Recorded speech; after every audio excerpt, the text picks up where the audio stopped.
In this video, we will discuss about the NEET pattern. उसके अलावा NEET की government seats कितनी हैं, ओवरऑल कॉलेजेस कितने हैं एंड रेस्ट ऑफ जितनी भी इंफॉर्मेशन से रिलेटेड है वो. उसके अलावा एम्स और जिपमर भी जो कि फ़िलहाल मर्ज हो चुके हैं. Okay, let's start. Firstly we have to know that NEET किस तरीके का एग्ज़ाम है, क्या है. That is national eligibility entrance test for the medical exam. ठीक है. सो मेडिकल एग्ज़ाम के लिए ये एक एंट्रेंस टेस्ट है जो कि ऑल इंडिया लेवल पे होता है. Before that CPMT, AIPMT, other exams were conducted और डिफरेंट कॉलेजेस को उसमें इंक्लूड किया जाता था. बट अब नेशनल लेवल पे एक ही कॉमन एंट्रेंस कर दिया गया है, दैट इज़ नीट. ओके, इस साल से एम्स और जिपमर जो कि अभी तक जो है दे आर इंडिपेंडेंट, वो अपना एग्ज़ाम खुद कंडक्ट कराते थे. इनको ऐड अब तक नहीं किया गया था, बट इस साल से इनको ऐड कर दिया गया है AIIMS and another one we will discuss about JIPMER. Okay, उसकी वजह से लेवल पे क्या फ़र्क पड़ेगा उसके बारे में भी हम बात करेंगे. फर्स्टली MCI के अकॉर्डिंग, यानी medical council of India, medical council of India जो है वो सारी सीट्स को डिवाइड करता है. कितनी सीट्स गवर्नमेंट की होंगी, कितनी प्राइवेट कॉलेजेस की होंगी, that is totally depend on the MCI. So medical council of India के अकॉर्डिंग टोटल कॉलेजेस जो है मेडिकल के लिए दैट इज़ अबाउट 532 कॉलेजेस, जिसमें 272 कॉलेजेस है government and rest of 260 colleges है that is private. Okay, in 272 government colleges इसमें से 222 कॉलेजेस जो है वो MBBS कॉलेजेस हैं और रेस्ट ऑफ 50 कॉलेजेस जो हैं वो है BDS college. Okay, MBBS and BDS colleges, यानी या MBBS या BDS में हम डिफरेंस देखें तो ये कम्प्लीटली हम बात करेंगे that is for medical, but this is for the dental. Okay, in colleges में सीट जो है वो किस तरीके से डिस्ट्रीब्यूट है. अबाउट 41,338 सीट्स MBBS कॉलेज के लिए ये सीट्स अलॉट की गई हैं और इन सीट्स के लिए काफ़ी ज़्यादा कंपटीशन देखा जाता है.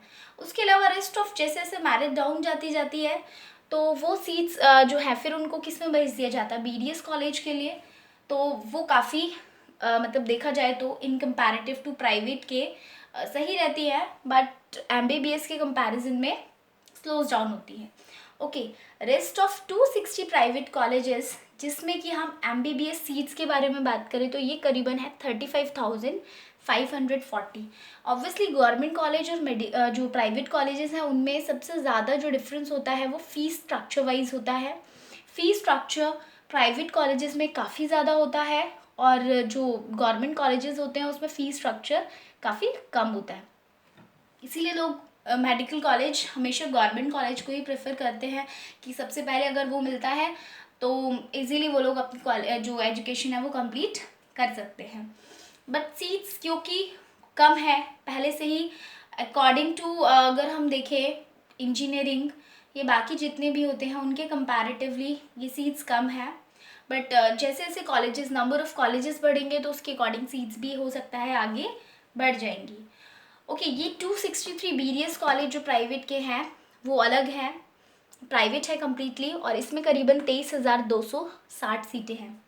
ठीक है, ये तो बंटवारा हो गया कि कितने कॉलेजेस, तो थोड़ा बहुत आइडिया लग जाता है, दैट इज़ नॉट एग्जैक्टली. और यहाँ पे चेंजमेंट होता रहता है हर साल, कुछ सीट्स ऐड हो जाती है, कम भी हो जाती है. कम होना in the sense quota basis पे होती है वो तो ये कुछ सीट्स हो गई, कॉलेजेस हो गए. अब अगर हम बात करें कि एम्स और जिपमर, तो अब क्योंकि इस साल से एम्स मर्ज हुआ है तो इसकी सीट्स को भी इसमें ऐड किया जाएगा और हो सकता है कुछ और एक्स्ट्रा सीट्स भी इसमें ऐड हो जाए. एम्स यानी all India institute of medical science, सबको पता है ये बहुत अच्छे से. सबसे ज़्यादा अगर देखा जाए टॉप मोस्ट कॉलेजेस में तो एम्स ही आता है. तो अब तक एम्स के टोटल 9 जो है वो कॉलेजेस जो एम्स जो है वो मेडिकल साइंस के रहे हैं, जिसमें कि अब कुछ को ऐड किया हुआ है. जैसे 9 यहाँ पे तुम्हें दिखाई दे रहे हैं: न्यू दिल्ली, जोधपुर, भोपाल, भुवनेश्वर, ऋषिकेश, पटना, रायपुर, गुंटूर एंड नागपुर. उसके अलावा अब जो इस साल से होने वाला था, जिसका अभी तक स्टार्ट नहीं हुआ है, वन इज़ रायबरेली गोरखपुर में जो है, दैट इज़ कल्याणी। तो इसको मैंने अलग से लिखा है।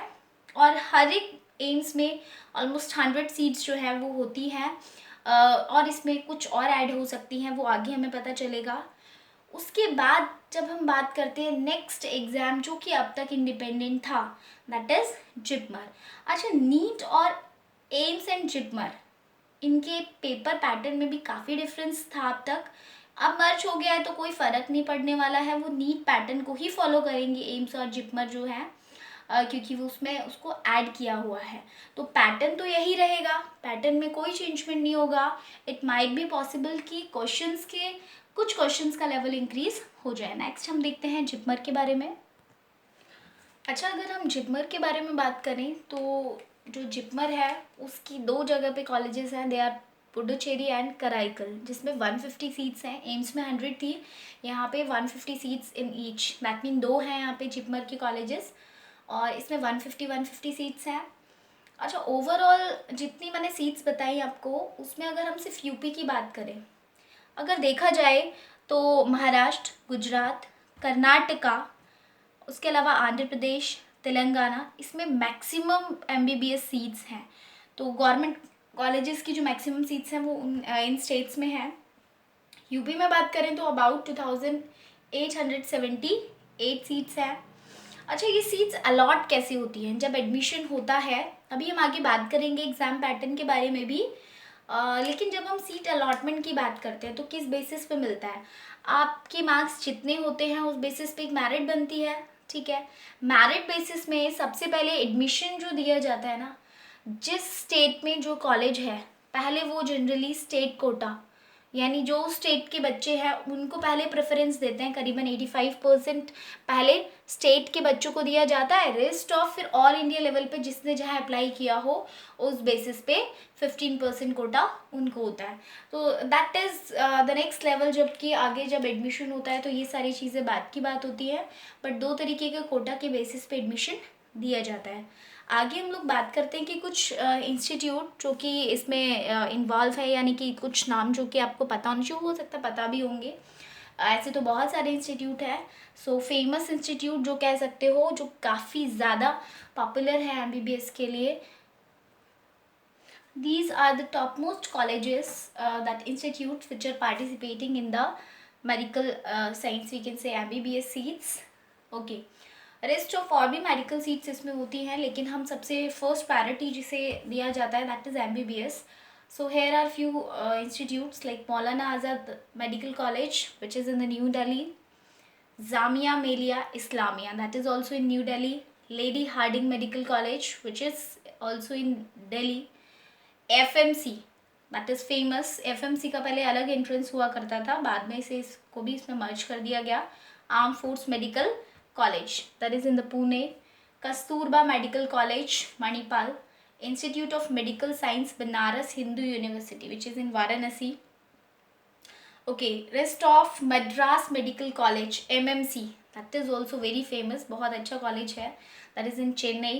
King George medical university KGMU in UP that is in Lucknow, Christian medical college Vellore. Okay, so ये कुछ टॉप कॉलेजेस हैं, इंस्टीट्यूट्स जो कि मेडिकल फील्ड में है.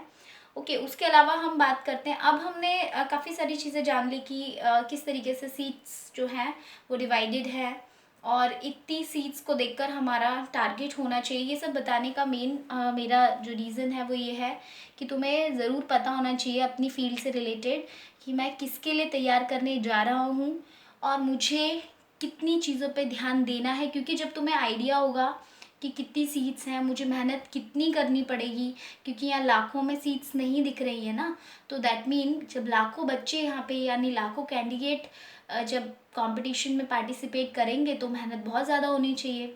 तो फर्स्ट डे से ही आप लोगों को मेहनत करने पे ध्यान देना है, तभी आप सिलेक्ट हो पाओगे अपनी एक सीट के लिए. और रेस्ट ऑफ फिर अब हम बात करेंगे कि बायोलॉजी का लेवल कैसा आता है, ये बाकी सब्जेक्ट्स का लेवल कैसा आता है. यहाँ पे हम स्पेशली बायो से रिलेटेड बात करेंगे और पेपर पैटर्न के बारे में बात करेंगे. So when we talk about biology level in the paper, अगर हम सिर्फ बायो के बारे में बात करें तो करीबन मोस्ट ऑफ, अगर हम टोटल कहते हैं 180 क्वेश्चन में से 90 क्वेश्चन बायो के हैं, तो उस 90 क्वेश्चन का हम यहाँ पे आइडिया लगाते हैं पहले कि यहाँ पे लेवल 90 क्वेश्चंस का कैसा होता है। अभी तक जो पेपर प्रीवियस से लेके पहले तक भी जो भी आए हैं उसमें हर साल देखा गया है कि ज़्यादातर क्वेश्चन 90 में अगर बात करते हो तो ज़्यादातर 80 प्लस कह सकते हो कि वो कम्प्लीटली एनसीईआरटी बेस्ड होते हैं। और उसमें भी अगर हम निकालते हैं ओवरऑल पेपर लेवल को तो 62% करीबन दैट इज़ ईजी, जो हर बच्चा निकाल लेता है, ठीक है। 31% मॉडरेट यानी एक एवरेज बच्चा भी कर सकता है, ठीक है। लेकिन जहाँ से स्टार्ट होता है ना कंपटीशन लेवल, वो होता है 7% में। उसमें जो जितना अच्छा करेगा, कुछ मॉडरेट में कुछ 7% में, उसी में कर सकता है वो अपनी जगह बनाने के लिए। अदरवाइज तो फिर ये है कि एक रेस तक पहुँचते पहुँचते रुक जाने वाली बात होती है। तो इसलिए इसको 3 लेवल में मैंने बताया। इसका मतलब तुम्हें फोकस जो है, इतना हर कोई कर पाएगा, लेकिन तुम्हें फोकस इस पे और इस पे ज़्यादा करना होगा जो क्वेश्चंस होंगी। और ये सब चीज़ें तभी सॉल्व आउट होंगी जब हम प्रीवियस ईयर के क्वेश्चन पेपर्स को जितना लगाएंगे। अभी हम आगे इस बारे में बात करेंगे थोड़ा सा कि किस तरीके से आप लोग को तैयारी करनी है। पहले हम सिर्फ पेपर पैटर्न जान लेते हैं। तो about 180 questions in the paper, जिसमें से 90 questions bio, 45 question physics and 45 are of chemistry, यानी 50% पेपर जो है वो बायो से आया है। इसका मतलब सबसे ज़्यादा मेहनत जो करनी है वो किसके लिए करनी है? Not only bio, physics plus chemistry, क्योंकि बिल्कुल अगर देखा जाए तो पलड़ा इस तरफ ज़्यादा होता है। हालांकि जब हम पीसीबी में बात करते हैं ना, तो उस वक्त हम ये देखते हैं कि बायो हमारा जो है वो स्ट्रॉन्ग पॉइंट होता है। स्ट्रॉन्ग इन द सेंस कि वो एक इंटरेस्टिंग सब्जेक्ट हमें लगता है, वही एक रीज़न होता है कि आप लोग चूज़ करते हो। जो बच्चे ज़्यादातर देखा जाता है कि कम मार्क्स गेन करते हैं या तो केमिस्ट्री या तो फिज़िक्स, इस वजह से बच्चों का थोड़ा ये कंपटीशन में बने रहने वाली स्थिति जो है वो बहुत डिफ़िकल्ट हो जाती है। तो हर बच्चे को अपना खुद का एनालाइज करना पड़ेगा, और एनालाइज करने के बाद जान पाओगे कि ज़्यादा मेहनत कहाँ पे करनी है। चलिए अब हम बात करते हैं कि आपको कितने मार्क्स लेकर आने हैं। वो इसलिए तुम्हें टारगेट पता होना चाहिए क्योंकि जब एग्ज़ाम कराया जाता है ना, जब भी, तो उस वक्त हमें मार्क्स पे बहुत फोकस करना है कि मैं कितने मार्क्स लेके आ रहा हूँ। हालांकि अभी तो सिर्फ चैप्टर वाइज होंगे आप लोगों के पेपर, धीरे धीरे जैसे जैसे सिलेबस बढ़ता जाएगा तो सिलेबस बढ़ने के साथ साथ उतने ही टेस्ट कंडक्ट होंगे। उसमें तुम्हें मार्क्स देखने हैं कि मैं कितने लेकर आ रहा हूँ, और फाइनली जब सिलेबस हो जाएगा तो फुल लेंथ पेपर्स होते हैं और उसमें आइडिया लग जाएगा कि उस पूरे पेपर में कितना कर पा रहे हो, ठीक है। अब 720 मार्क्स किस तरीके से हुए, यानी 180 क्वेश्चंस, हर एक क्वेश्चन के कितना mark? 4। That mean each question carry 4 marks, so that mean total marks are 720। यानी अगर मार्क्स बेसिस पे बात करते हैं तो क्वेश्चंस कितने आ रहे हैं? 90। Each question 4 marks, that mean 360 की बायो हो गई। Chemistry 45 question, 4 mark each, 180 marks. 45 question 4 mark, that is also 180। Okay, now हमें कितने मार्क्स लेकर आने हैं इसमें ताकि हम मेरिट में बन सकें और हमें कॉलेज मिल सके। देखो बेटा, अब तक जो मेरिट गई है, जैसे जैसे टाइम बढ़ता जा रहा है, कह सकते हो कंपटीशन बढ़ रहा है। हालांकि पहले उतना ज़्यादा मेडिकल के लिए बहुत ज़्यादा अप्रोच नहीं करते थे बच्चे, धीरे धीरे काफ़ी बच्चों को इंटरेस्ट भी आने लगा और सीट्स भी पहले के कंपैरिजन बढ़ चुकी हैं। कट ऑफ पहले 550 से थोड़ा ऊपर जाती थी तो एमबीबीएस सीट्स मिल जाती थी। इस साल जो मिली है वो 570 के अराउंड मिल गई हैं, 575 के आसपास। और इस साल चांसेस जो है वो ऑब्वियसली उससे ज़्यादा ही होगी जो कट ऑफ होगी, तो 600 फिर भी मान के चलिए, या 580 plus. So how will you gain it? Generally bio में बच्चे अच्छा करते हैं तो 360 में से कम बच्चों को टारगेट रखना चाहिए कि वो 320 प्लस, और कई बार तो बच्चे 340 plus. That depends on you कि कितना इंटरेस्टिंग वे में आप लोग बायो को प्रिपेयर्ड करते हो। स्ट्रॉन्ग बनाना है, that mean not only strong, you have to make it strongest subject in all of the 3। तो 50% है क्योंकि इसका पार्ट, तो यहाँ से आप बहुत अच्छा कर सकते हो। अगर इतना लेके आते हो तो आप यहाँ पे बैलेंस कर पाओगे। जितना अच्छा यहाँ लाओगे तो यहाँ कम हुए भी तो चल जाएगा, है ना। तो केमिस्ट्री में 180 में से कम 140 प्लस बच्चे लाने की कोशिश करते हैं और वो कर भी लेते हैं। और दैट डिपेंड्स ऑन कि इधर उधर थोड़ा बहुत होता है तो बायो में आप मैनेज करो, किसी भी तरीके से आपको तो 580 लाना है। तो जो जनरली देखा जाता है वो ये कि केमिस्ट्री में इतना लेके आ जाते हैं बच्चे। फिजिक्स में थोड़ा सा मामला गड़बड़ हो जाता है, अगर 100 प्लस भी आता है, यहाँ पे मैंने 120 प्लस कहा है क्योंकि इसको मैनेज करने के लिए, अगर यहाँ गड़बड़ होता है तो बायो में आप करिए, तो 340 प्लस यहाँ लेकर आओगे तो यहाँ 100 प्लस, डिपेंड ऑन ना कि किसी का फिजिक्स थोड़ा बहुत वीक हो सकता है। तो 580 मार्क्स इसके हो गए, ठीक है। ओके, इसके बाद हम बात करते हैं कि क्या मार्क्स में नेगेटिव मार्किंग होती है, क्या होता है। यस, 4 मार्क एक क्वेश्चन के लिए, लेकिन अगर एक क्वेश्चन गलत होता है तो जो सही क्वेश्चन था उसका 1 मार्क चले जाएगा। दैट मीन नेगेटिव मार्किंग जो होगी वो कितने की है, 0.25, 1/4 मार्क जो है वो आपका डिडक्ट हो जाएगा।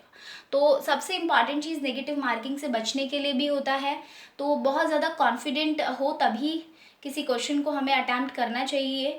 50% से ज़्यादा हो तभी, 60-70% तक बिल्कुल श्योर हो कि ये इसका आंसर सही है तभी उसको अटैम्प्ट करो, अदरवाइज़ नहीं, क्योंकि जो सही क्वेश्चन है उसका भी 1 मार्क डिडक्ट हो जाएगा और यहाँ पे 1-1 मार्क से बहुत ज़्यादा फर्क पड़ता है।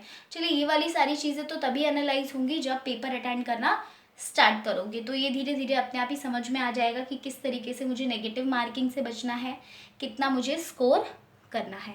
अब हम बात करते हैं सिलेबस रिलेटेड और कुछ बुक्स रिलेटेड कि किस तरीके से प्रिपेयर करोगे। Okay, here is the syllabus of biology. When we talk about the syllabus we need to know that how many units are in 11th and 12th। So total, क्योंकि हमें exam NEET जो है वो दोनों classes के basis पे देना है। सो अगर हम बात करें 11th में और 12th में कितने चैप्टर्स हैं, और वी कैन से यूनिट्स, तो 11th क्लास में टोटल चैप्टर्स जो है वो 22 हैं। Same in the 12th class there are 16 chapter, but अगर यूनिट वाइज बात करते हैं तो 5 यूनिट ही 11th में है, यानी इन चैप्टर्स को 5 यूनिट में डिवाइड किया हुआ है। सेम 16 चैप्टर को यहाँ पे भी 5 यूनिट्स में डिवाइड किया हुआ है। अगर हम देखें क्लास 11 में तो first unit that is diversity in living world, जो कि हम अभी पढ़ रहे हैं। Okay, diversity in living world में 4 चैप्टर है, 4, second, third and fourth. Second structural organisation plants and animals, जिसमें कि 3 चैप्टर हैं, 5, 6, 7। सेल स्ट्रक्चर एंड फंक्शन, पूरी सेल बायोलॉजी है जिसमें 3 चैप्टर हैं, 8, 9th and 10th। Fourth unit is plant physiology, that is 11, 12, 13, 14, 15, there are 5 chapter. Physiology मतलब होता है हम इंटरनल फंक्शंस से रिलेटेड बात करेंगे, ये तो जब हम चैप्टर्स पढ़ेंगे तो क्लियर हो ही जाएगा और बिल्कुल सीक्वेंस में ही है ये जो हमें पढ़ना है। Then after the last unit is human physiology, that is 16, 17, 18, 19, 20, 21 and 22. That is very vast unit, human physiology. There are 7 chapters. Last one, that is human physiology, 5th unit. In 12th standard, reproduction, that is also having 4 chapters. Genetics, 3 chapter. Biology and human welfare, 3rd unit, having also 3 chapter. Biotechnology, that is the 4th unit, that is also have 2 chapters and that is 11 and 12. Ecology जो कि last unit है 12 chapter में, that 12 standard में, और उसमें 4 chapters हैं। इस तरीके से यहाँ पे काउंट करोगे तो 16 चैप्टर, यहाँ पे 22। That mean total we are talking about 38 topics, 38 chapters ये टॉपिक कह सकते हो। तो उसमें से नीट में कितना पूछा जाता है, और इन पूरे टॉपिक्स को हम ओवरऑल डिवाइड करते हैं 2 सेक्शन में, because bio also divided into 2 sections, one is botany and another one is zoology. तो जैसे जैसे पढ़ते जाओगे तो बहुत क्लियर हो जाएगा कि जूलॉजी में कौन सा चैप्टर है, कौन सा बॉटनी में है, और कितना वेटेज वाइज जो है ये चैप्टर्स हैं। वेटेज वाइज भी जैसे जैसे हम चैप्टर्स पढ़ते जाएंगे तो हमें क्लियर होता जाएगा कि कितना वेटेज किस पे से पूछा जाता है। अब हम ज़रा इन टॉपिक्स को देख लेते हैं कि कितने क्वेश्चंस पूछे जाते हैं। These 38 topics are divided into 2 sections. One is botany and another one is zoology.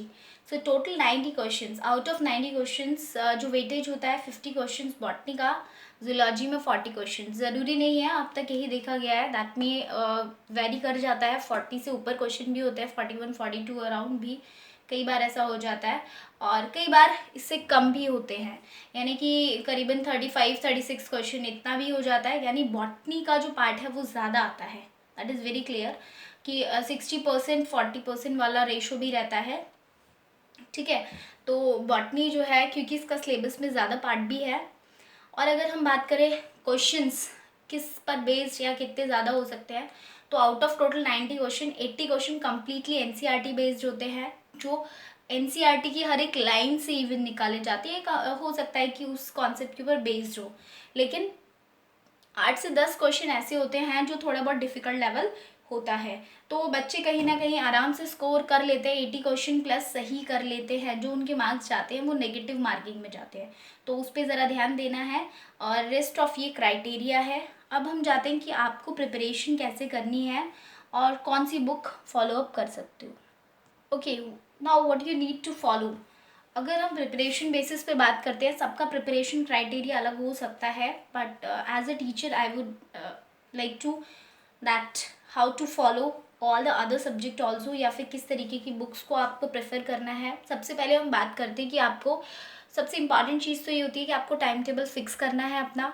Time table हर किसी व्यक्ति का अपना अलग अलग हो सकता है, दैट डिपेंड्स ऑन कि किस तरीके से आप फ्री हो, कौन सा टाइम आपके लिए सुइटेबल है। कुछ स्टूडेंट को नाइट टाइम बहुत सूट करता है, कुछ को मॉर्निंग टाइम सूट करता है, that is up to you, उसमें मैं कुछ नहीं कहूँगी। But you have to study at least 12 to 14 hours. It may be possible कि स्टार्टिंग में बहुत दिक्कत होगी, बट आपको कोशिश करना होगा, और फिर ये स्टडी आवर्स जो है वो धीरे धीरे बढ़ाने भी होंगे।